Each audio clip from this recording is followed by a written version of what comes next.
أعوذ بالله السميع العليم من الشيطان الرجيم. بسم الله الرحمن الرحيم. الحمد لله رب العالمين، والصلاة والسلام على أشرف الأنبياء والمرسلين وعلى آله وصحبه أجمعين. اللهم افتح علينا حكمتك وانشر علينا من خزائن رحمتك يا أرحم الراحمين. اللهم نور قلوبنا بنور هدايتك كما نورت الأرض بنور شمسك أبدا أبدا برحمتك يا أرحم الراحمين. اللهم فقهنا في الدين وعلمنا التأويل واهدنا صراطك المستقيم. ربنا آتنا في الدنيا حسنة وفي الآخرة حسنة وقنا عذاب النار. وصلى الله على سيدنا محمد وعلى آله وصحبه وسلم، والحمد لله رب العالمين. الحمد لله رب العالمين، نحمده ونستعينه ونستهديه ونستغفره ونعوذ بالله من شرور أنفسنا ومن سيئات أعمالنا. من يهده الله فلا مضل له ومن يضلل فلا هادي له. أشهد أن لا إله إلا الله وأشهد أن محمدا عبده ورسوله. بلغ الرسالة وأدى الأمانة ونصح الأمة. صلوات الله وسلامه عليه وعلى آله وذرياته وأصحابه والتابعين وتابع التابعين لهم بإحسان إلى يوم الدين. Yang dihormati Tuan Nazir dan Timbalan Masjid Bukit Indah, seterusnya anggota kepimpinan masjid yang indah dan makmur ini, alhamdulillah, hadza min fadli rabbina. Seterusnya muslimin muslimat, mukminin mukminat, hadirin hadirat ahli jemaah yang dimuliakan oleh Allah Subhanahu wa taala. Alhamdulillah rabbil alamin, kita bersyukur kepada Allah Subhanahu wa taala dengan taufik dan inayahnya serta kesihatan yang diberikan oleh Allah kepada kita, maka kita mampu untuk datang ke rumah Allah yang merupakan raudhatun min riyadil jannah, satu taman dari taman-taman syurga, untuk sama-sama kita tunaikan salat fardu secara berjemaah, yang mana kita tahu ia sangat besar kelebihannya, sebagaimana hadis salatul jama'ati afdalu min salatil fardhi bi 27 darajat.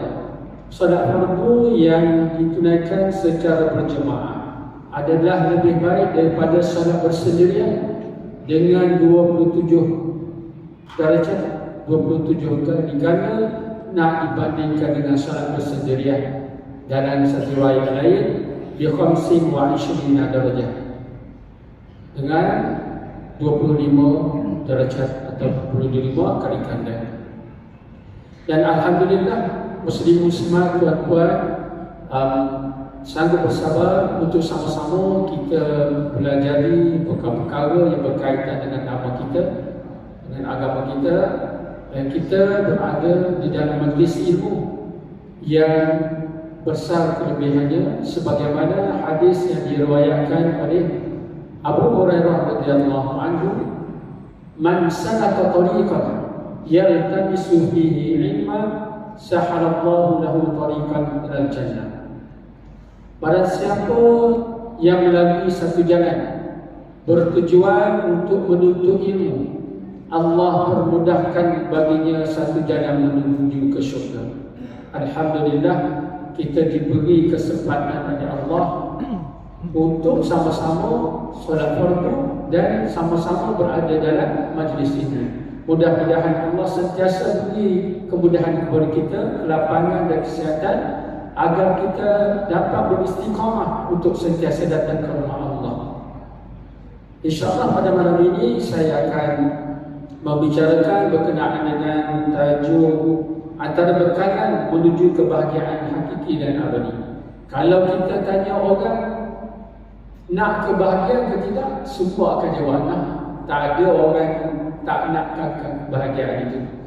Tapi di manakah kebahagiaan itu? Dan apakah kebahagiaan yang hakiki dan abadi itu? Firman Allah dalam surah An-Nisa ayat 77, "Qul mata'ud dunya qalil wal akhiratu khairun liman ittaqa wa la tuzlamuna fatila."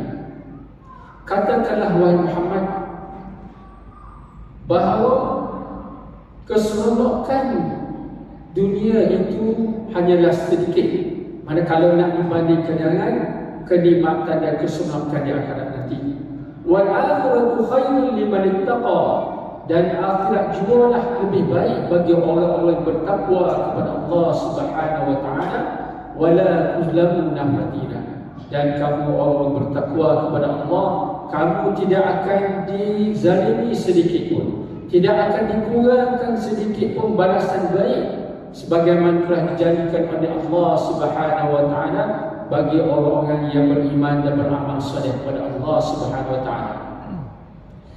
Dan kita dapati kebahagiaan ini sebenarnya rupanya tidak berada di dunia. Walaupun ada di dunia, ianya merupakan kebahagiaan yang sangat sedikit sahaja. Keseronokan sangat sedikit sahaja nak berbanding dengan kebahagiaan dan kenikmatan serta keseronokan di akhirat. Dan kalau ada kebaikan dan kebahagiaan di dunia ini, ia adalah bersifat sementara. Tetapi di akhirat nanti Allah berikan kepada orang-orang yang beriman kepadanya kebahagiaan yang hakiki dan abadi untuk selama-lamanya. Sebab umur dunia adalah terbatas. Bila berlaku kiamat, maka tiada lagi dunia. Ataupun umur kita ni berapa saja. Jarang orang boleh sampai umur 100, 90, 80 tahun. Kebanyakan 40-50 tahun. Anggaplah Allah berikan umur kita ini, kalau boleh mencapai lebih pada umur Nabi kita pun semasa baginda wafat. Berapa umur baginda? 63 tahun. Anggaplah itu sebagai bonus untuk kita, tapi biarlah kita gunakannya dengan sebaik mungkin untuk beribadah kepada Allah Subhanahu wa taala. Okey, dalam surah Al-Kahfi, kita biasa baca surah Al-Kahfi kan? Kadang-kadang malam Jumaat, kadang-kadang pagi Jumaat, kadang-kadang waktu lain.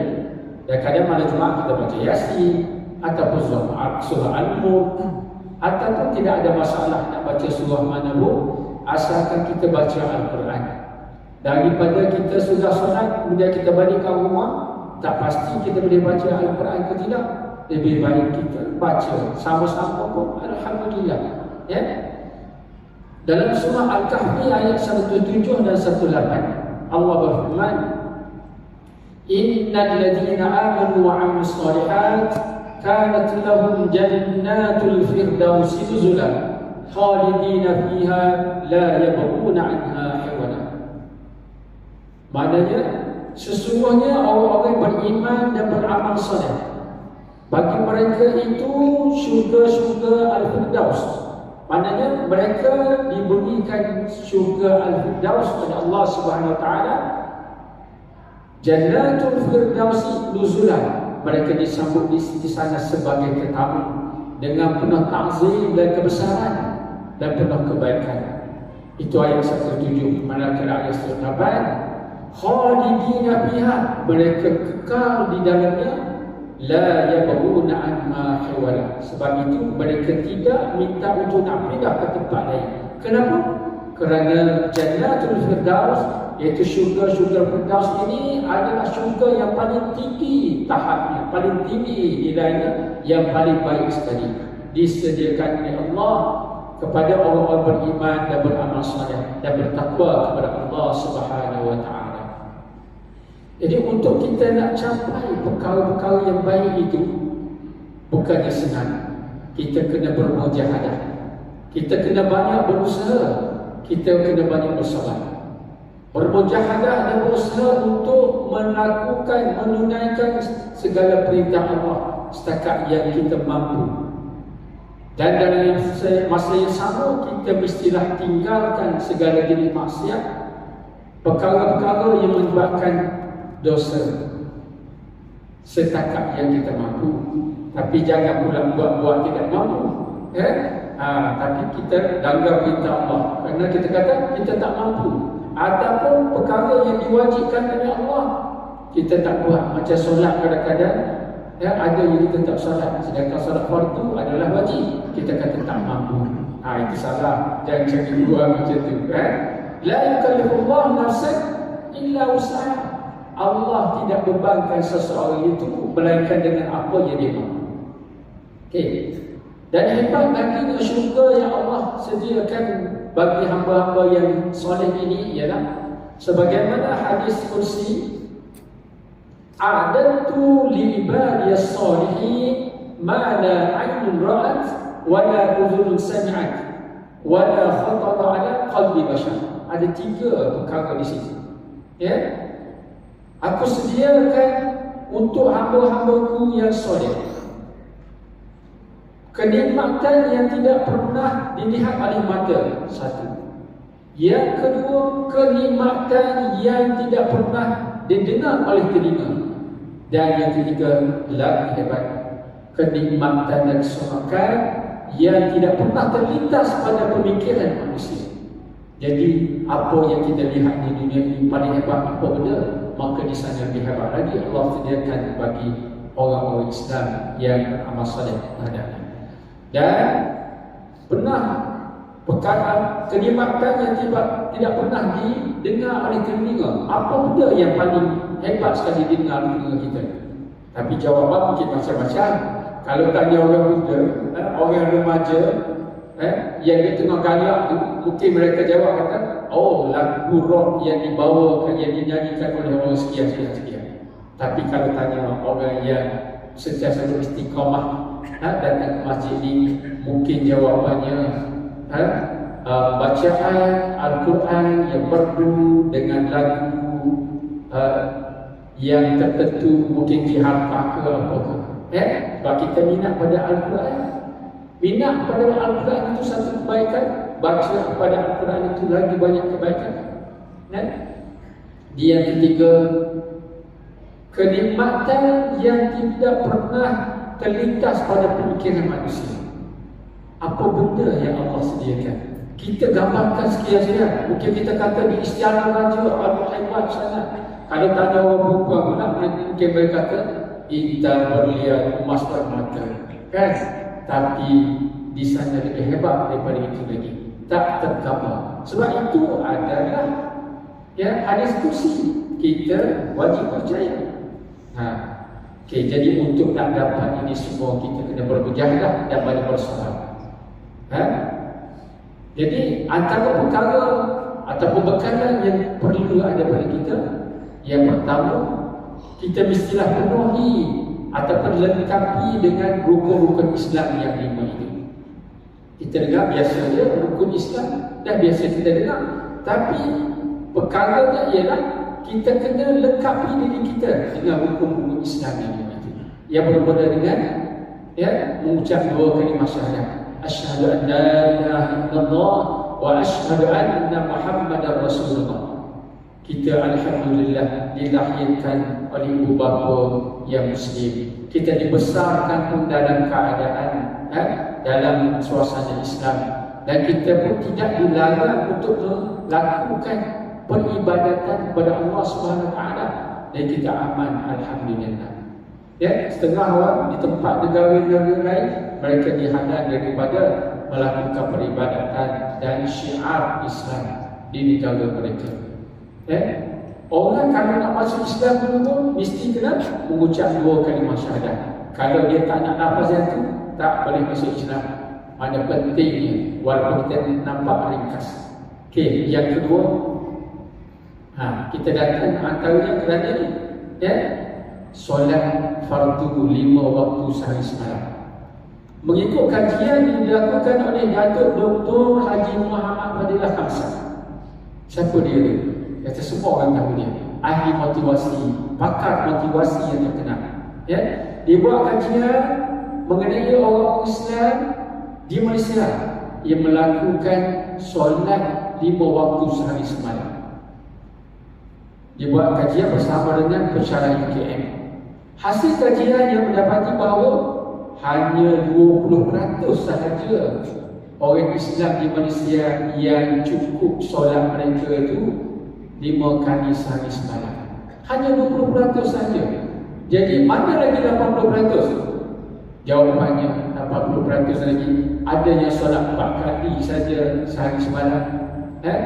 Itu solat subuh, zuhur, asar, maghrib, isyak. Ada yang 3 salah satunya.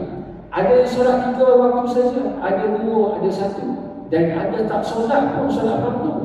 Tapi rajin pula dia datang solat 2 rakaat seminggu. Solat apa 2 rakaat seminggu? Solat Jumaat kan? Agaknya mungkin kalau duduk kat rumah pun kena tegur, kenapa tak pergi solat? Orang tahu. Duduk kat pejabat pun orang tegur. Orang perempuan dia duduk kat pejabat masa solat Jumaat tu sebab waktunya tertentu saja, sekejap saja. Tapi kalau macam solat zuhur, tak solat pun orang tak tahu. Jadi kita tengok solat, kita solat kerana siapa? Itu kerana Allah Subhanahu Wa Taala. Kalau kerana orang, kerana mandi pada orang, nak tunjuk pada orang, tak jadi. Kan? Sebab solat ni sangat penting. Dan amalan pertama pun yang dihisapkan di akhirat nanti ialah solat. Sebagai hadis, awwal ma yuhasabu bihi al-'abdu yawm al-qiyamah as-salat, ataupun satu riwayat lain solat. Ya, amalan pertama dihisapkan seseorang hamba itu pada hari disebut yaum al-qiyamah. Tapi bukan masa berlaku hari kiamat tu degung-degung semua perkara hancur, gunung, bukit, bukau hancur, bukan masa itu. Walaupun disebut yaum al-qiyamah, tapi yang dikehendaki ialah hari akhirat. Lebih terperinci lagi, lebih khas lagi ialah pada masa berlakunya penghisaban terhadap amalan manusia itu. Jadi solat ialah yang paling awal sekali dihisapkan. Jadi kena jaga betul-betul solat kita itu. Ini dalam solat itu 5 kali saja sahabat. Bukan sebagaimana diminta oleh Allah pada kali pertama Nabi SAW berjumpa dengan Allah masa Isra Mi'raj 50 waktu kan. Kalau 50 waktu macam mana kita lakukan? Tapi Allah Maha Hebat, Maha mengetahui keupayaan hamba-hambanya, maka dikurangkan setelah Nabi Muhammad jumpa Allah, kurang sampailah 5 waktu sahaja semalam. Kita sebut sahaja, tapi bagi orang yang MAS, dia saya rasa sangat berat. Sedangkan kita tahu bahawa innas salata tanha 'anil fahsya'i wal munkar, dan lagi innas salata kanat 'alal mu'minina kitaban mawquta. Sesungguhnya solat itu menjadi kewajipan ke atas orang-orang beriman untuk menunaikannya pada waktu yang tertentu saja. Dan kita alhamdulillah bila datang ke rumah Allah, dan kita solat pada waktu yang paling cantik. Kebiasaannya setelah 10 minit ataupun 15 minit daripada masuk waktu tadi. Cantik sangat. Tapi kalau duduk kat rumah, tak pasti lagi kita boleh solat masa tu. Kadang-kadang ada hal lain, tunggu dulu lah sekejap, tunggu sekejap sampai tengah waktu. Kadang-kadang ada yang sampai akhir waktu. Dan satu lagi saya nak sebut, solat ni, solat berjemaah sangatlah penting. Yang 20% tadi bukan dikirakan hanya solat fardu dan secara berjemaah. Itu solat campur sama ada berjemaah ataupun tidak. Kalau nak dikirakan yang datang ke rumah Allah untuk solat, yang datang untuk solat fardu ini berapa peratus saja yang datang ke masjid. Tapi memang kita datang untuk solat fardu lah. Tapi nak bandingkan orang yang tak datang itu lagi ramai. Hanya berapa peratus saja, tak nak kira. Kita walaupun di mana juga berada, hendaklah kita solat berjemaah. Bukan hanya bila kita datang ke rumah Allah, masjid ke, surau, madrasah, musalla ke, iaitu pastilah kita dalam perjalanan pun, kalau kita musafir, kalau kita berhenti kat RNR, biasanya kita tengok orang solat ke berjemaah. Seorang-seorang lah. Sepatutnya di situ pun kita kena solat berjemaah. Kalau kita tengok orang solat sunat, kita tunggu orang nak ambil wudu, tunggu dulu dan kita minta solat sama-sama. Itulah sepatutnya kita lakukan. Saya kalau dalam perjalanan itulah yang saya buat. Tunggu orang dan kita solat sama. Bila kita minta solat berjemaah sama, tak pernah orang tak nak pun. Mana orang kata, tak nak lah, tak ada. Bila kita solat, kita bagi dia jadi imam, tak apa. Tapi selagi dia suruh kita jadi imam lah, alhamdulillah lah. Kita jadi imam. Sudah solat kita tengok belakang, 7-8 orang pula ada. Tak ada orang solat jemaah. Kita kena mula dulu. Okey. Itu baru 1.2 Saya ada 10 sempat kata ni. Di 1.2. 1.3 zakat. Biasalah. Yang ramai juga orang kaya tapi tak keluarkan zakat. Yang selalu ingatnya bila bulan puasa RM7. Itu dia ingat. Ya. RM14 nampak sebelah mata. Kalau RM21 lagi lah macam pejam mata, tak apa nampak. Sepatutnya kalau dia baru makan beras basmati, beras mahal, kena bayar lah. 21. Berapa sangat je. Kalau 5 orang kali, nampak sekarang 5. Dah sekali setahun. Yang masalahnya bukan yang tu selalu ingat. Ada orang kerja gaji beribu-ribu, tapi tak keluarkan zakat. Tak lepas juga rukun Islam yang 5 itu. Sebenarnya bulan Ramadan kita berpuasa, mudah-mudahan Allah terima puasa kita. Kita pun nak jadi orang yang bertakwa. Antara cara jalan untuk jadi orang bertakwa ialah kena puasa dengan baik-baik. Sebagaimana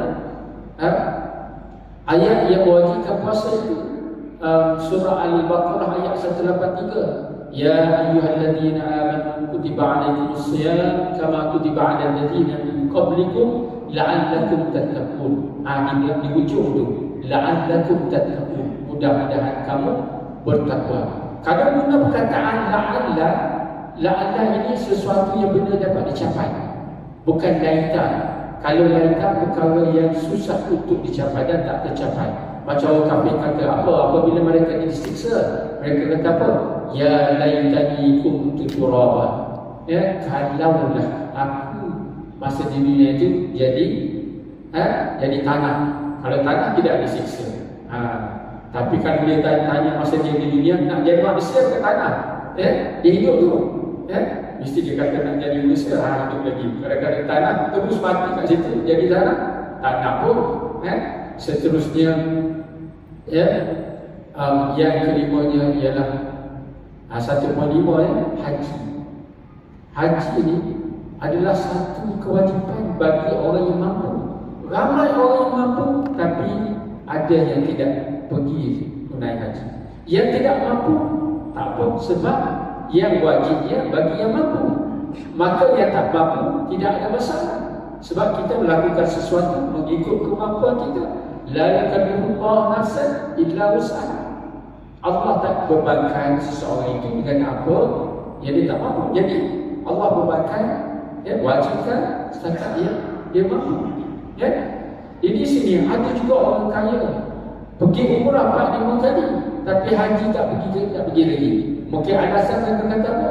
Pergi umrah sekejap je, 12 hari hingga 14 hari, 2 minggu balik balik, bisnes dia tak ada masalah dia. Tapi kalau dia haji, dia kata haji lama sangat, kadang-kadang sampai 40 hari. Siapa nak jaga bisnes dia? Dia nampak yang dunia saja. Dia nampak harta dunia saja. Sedangkan Allah jadikan kita ni untuk beribadah pada Allah, maka tak lepas lagi lah rukun Islam yang kelima. Kita nampak ringan je, tapi rukun Islam yang semua sekali itu kita tak lepas. Maknanya bagaimana nak jadi orang Islam sejati? Kalau tak jadi orang Islam yang sejati, bagaimana nak dapat kebahagiaan hakiki dan abadi di syurga Allah Subhanahu Wa Taala? Itu poin yang pertama. Saya lanjutkan sikit sebab 4 jam. Okey, poin yang kedua, kita kena pegang betul-betul dengan rukun-rukun iman yang 6 itu. Saya sebut sajalah. Beriman kepada Allah dengan benar-benarnya, beriman kepada malaikat Allah, beriman kepada kitab-kitab Allah, beriman kepada Rasul-Rasul Allah, beriman kepada hari kiamat dan hari akhirat juga pembalasannya. Dan yang keenamnya, beriman kepada qada dan qadar. Sama ada baik ataupun buruk, semua dia berlaku mengikut ketentuan Allah Subhanahu Wa Taala. Kalau kita diberikan nikmat, maka kena bersyukur. Jangan kita lupa diri. Kalau kita terima kesusahan ataupun diuji oleh Allah Subhanahu Wa Taala dengan berbagai-bagai ujian dan bencana, masa itu kita kena sabar. InsyaAllah. Isbiru innallaha ma'as sabirin. La tahzan. Apa benda la tahzan? Jangan bersedih. Ada buku kan? La tahzan, jangan bersedih. Innallaha ma'ana. Sesungguhnya Allah bersama kita. Okey, poin yang ketiga. Poin yang ketiga ialah konsep ibadah. Kita kena faham betul-betul. Tujuan Allah ciptakan kita ni adalah untuk beribadah kepada Allah Subhanahu Wa Taala. Kalau tidak ada ibadah, mana akan dapat kita pergi ke syurga Allah Subhanahu Wa Taala.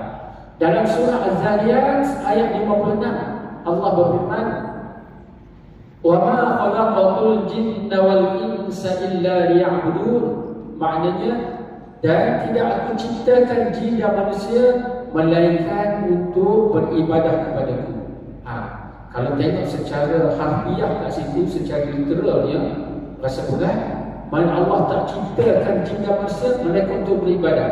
Tapi ahli tafsir dengan kebijaksanaan mereka yang diberikan oleh Allah, mereka kaji dan mereka mentafsirkan ayat ini ialah tujuan utama Allah ciptakan jin dan manusia adalah untuk beribadah kepada Allah Subhanahu Wa Taala.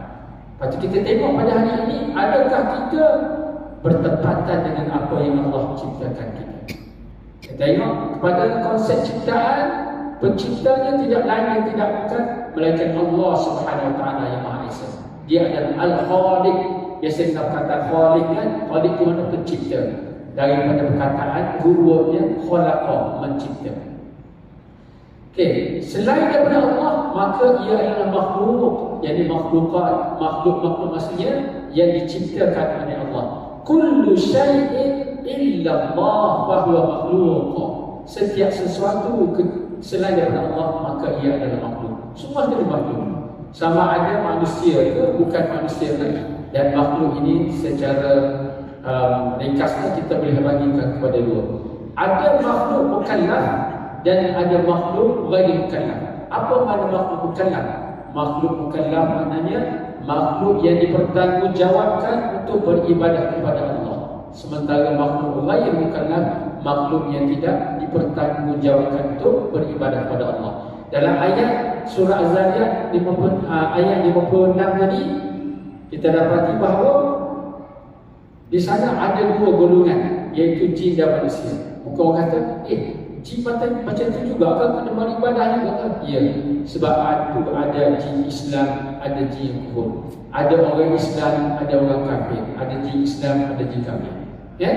Jadi tugas jin dan kita sebagai makhluk Allah ini, sebagai manusia, ialah untuk beribadah kepada Allah Subhanahu Wa Taala. Itu tujuan utamanya. Ya? Jadi kita kena tingkatkan peribadatan kepada Allah Subhanahu Wa Taala, kerana kita dijadikan oleh Allah untuk beribadah, untuk taat kepada Allah, sebab Dia adalah Tuhan kita yang mencipta kita, dan kita mengimpikan rahmat dan nikmat serta keseronokan di akhirat nanti. Okey, perkara yang keempat, bila kita lakukan ibadah, kita mestilah dengan niat yang ikhlas. Kalau tidak ada niat ikhlas, maka ibadah itu tidak diterima oleh Allah Subhanahu Wa Taala. Ya, dalam Al-Quran surah Al-Bayyinah ayat yang kelima, wa ma umiru illa liya'budullaha mukhlishin. Saya bacakan situ ya. Dan tidaklah mereka itu diperintahkan melainkan untuk beribadah kepada Allah dengan penuh ikhlas. Sebab kalau tidak ikhlas, kalau untuk riak, nak tunjuk-tunjuk orang, tak diterima oleh Allah. Kalau ada rasa ujub, sombong diri, besar diri, tidak diterima oleh Allah Subhanahu Wa Taala. Kalau kita tengok hadis-hadis ni macam tu lah. Kitab-kitab hadis, kebanyakan kitab-kitab hadis, hadis yang pertamanya membicarakan berkenaan dengan niat. Ya, innamal a'malu binniyat wa innama likulli imrin ma nawa. Sesungguhnya amalan itu, pekerjaan itu bergantung kepada niatnya, dan bagi setiap orang dia dapat apa yang dia niatkan. Ya, kalau niatkan kerana Allah, kita dapat pahala insya-Allah. Amalan itu diterima. Kalau niat untuk perkara lain, maka kita dapat perkara lain. Dan tak dapat pahala daripada Allah Subhanahu Wa Taala. Ya, begitulah kisah ada orang yang nak kahwin dengan seorang wanita tu syaratkan, wanita tu nama Ummu Qais, dia syaratkan agar lelaki itu berhijrah ke Madinah. Masa Nabi berhijrah dari Mekah ke Madinah, maka lelaki itu kalau dia nak kahwin dengan wanita tu, dia berhijrah sama. Jadi dia dapat kahwin dengan wanita itu. Kalau tujuan itu saja, itu dia dapat. Tapi kalau kerana Allah, dia dapat pahala daripada Allah Subhanahu Wa Taala. Okey. Seterusnya, keikhlasan ini sangatlah tinggi. Dalam hadis, keikhlasan daripada mana? Daripada hati kita kan. Bukan setakat mulut yang cakap, tapi hati kita ni. Hadis yang diriwayatkan oleh Abi Hurairah radhiyallahu anhu, "Ala wa inna fil jasadi mudghah, idza saluhat saluhal jasad kulluh, wa idza fasadat jasad kulluh, ala wa hiya qalb." Tidakkah di dalam jasad itu ada seketul daging, peranannya apabila ianya baik, maka baiklah seluruh badannya, anggotanya, macam mana. Tetapi apabila ianya buruk dan jahat, maka buruk dan jahatlah tubuh badannya, anggotanya.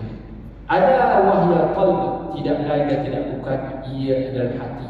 Daripada hati itulah yang memancarkan cahayanya ataupun kegelapannya, menyebabkan anggota kita melakukan berdasarkan pada hati. Kalau hati kita baik, maka anggota kita akan melakukan kebaikan ke arah perkara yang diridai Allah. Tapi sekiranya hati kita buruk, maka buruklah amalan kita, tangan kita melakukan perkara yang tidak disuruh oleh Allah, malah dilarang oleh Allah Subhanahu Wa Taala.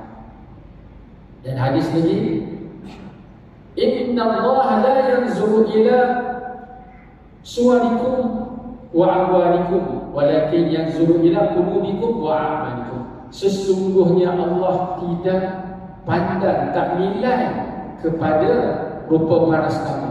Ada tu mungkin orang ke hebat, ke handsome, ke smart ke, Allah tak pandang yang tu. Kalau orang perempuan cantik jelita ke, cekmek molek ke, Allah tak pandang yang tu. Dan Allah tak pandang juga kepada harta, sekiranya kalau ada harta tadi tidak infak fisabilillah. Tapi Allah pandang kepada hati kamu dan amalan kamu. Hati memang kena ikhlas kepada Allah SWT, dan amalan mestilah bertepatan dengan apa yang dibawa oleh Nabi kita Muhammad SAW yang ada dalam ajaran Islam. Wa ma ataakumur rasul fakhuzuhu wa ma nahakum anhu fantahu.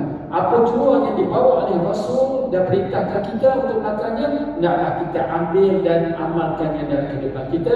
Dan apa jua yang dilarang oleh Rasul, kalau kita lakukan, hendaklah kita berhenti dengan serta-merta. Tapi kalau perkara itu kita tidak lakukan lagi, maka janganlah kita buat cucu buat terakhir. Tak boleh buat macam tu.